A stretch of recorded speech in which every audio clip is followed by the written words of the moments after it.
আমি এখানে ইংরেজি ডিপার্টমেন্ট 12 ব্যাচের স্টুডেন্ট। তো আমাদের এখানে যে ঝামেলাটা হয়েছে, এখানে অ্যাকচুয়ালি আমাদের কর্মসূচি ছিল অবস্থান কর্মসূচি। আমাদের উদ্দেশ্য ছিল আমরা মডার্নে গিয়ে অবস্থান করব, কিন্তু আমাদের যে এখানে ছাত্র সংগঠন আছে তারা আমাদের আগেতেই জানিয়ে দিয়েছিল যে অবস্থান, ছাত্রলীগ ছিল এখানে। তো ওরা আমাদের জানিয়ে দিছে যে এখানে হচ্ছে আপনাদের অবস্থান কর্মসূচি করা যাবে না, আপনারা হচ্ছে পদযাত্রা করেন। আমরা সেটাতে একমত হয়ে আমরা এখানে পদযাত্রা করার জন্য ইচ্ছুক ছিলাম, কিন্তু তারা পরবর্তীতে আমাদের আরও ফোর্স করে আমাদের যে সবার সাথে কথা ছিল আমরা হচ্ছে পদযাত্রা করে চলে আসব। কিন্তু আমাদের যখন ক্যাম্পাসের গেটে যখন চলে গেছে তখন ছাত্রলীগ সহ বাকি স্যাররা যারা আছে তারা আমাদের হচ্ছে বাধা প্রদান করছে।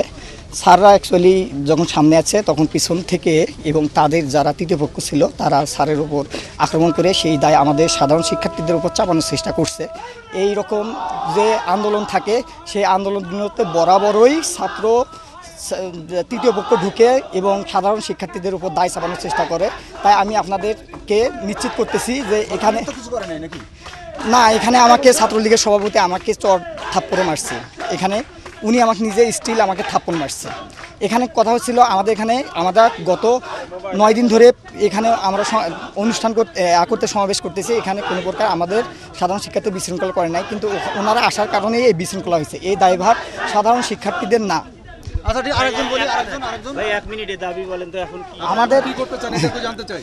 আমাদের দাবি আমরা এখন বর্তমানে এক দফাতে পৌঁছাইছি, সেটা হচ্ছে সকল প্রকার অযৌক্তিক এবং সকল প্রকার অযৌক্তিক কোটাগুলো, বৈষম্যমূলক কোটাগুলোকে দূর করে প্রথম থেকে চতুর্থ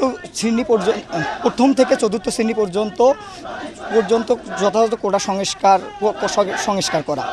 আর এখানে আমাদের হচ্ছে বিচার বিভাগের সাথে আমাদের কোনো সম্পর্ক নাই, আমাদের সম্পর্ক হচ্ছে নির্বাহী বিভাগের কাছে। কারণ আপনারা জানেন সংবিধানের 29 নম্বর অনুচ্ছেদে বলা হয়েছে সরকারি চাকরির ক্ষেত্রে সকল নাগরিক সমান সুবিধা ভোগ করবে। কিন্তু এখানে আরও আছে যারা অনগ্রসর জনগোষ্ঠী আছে, তাদের জন্য একটা নির্দিষ্ট কোটা ব্যবস্থা থাকবে। এটা কোটা ব্যবস্থা কিছু সংখ্যক অনগ্রসর জনগোষ্ঠীর জন্য এটা সাংবিধানিক অধিকার, কিন্তু 18-এর পরিবর্তে যেটা করা হয়েছিল এখানে এখানে আমরা সাধারণ শিক্ষার্থীরা আমরা এখানে শঙ্কিত আছি।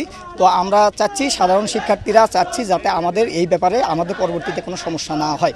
কারণ এখানে যে সমস্যাটি হয়েছিল সেই সমস্যাটি আমরা সাধারণ শিক্ষার্থী দায়ী না। এখানে তৃতীয় পক্ষ ঢোকার কারণে, তারা বাধা দেওয়ার কারণে এই পরিস্থিতি হয়েছিল। সুতরাং আমরা আশঙ্কা প্রকাশ করতেছি।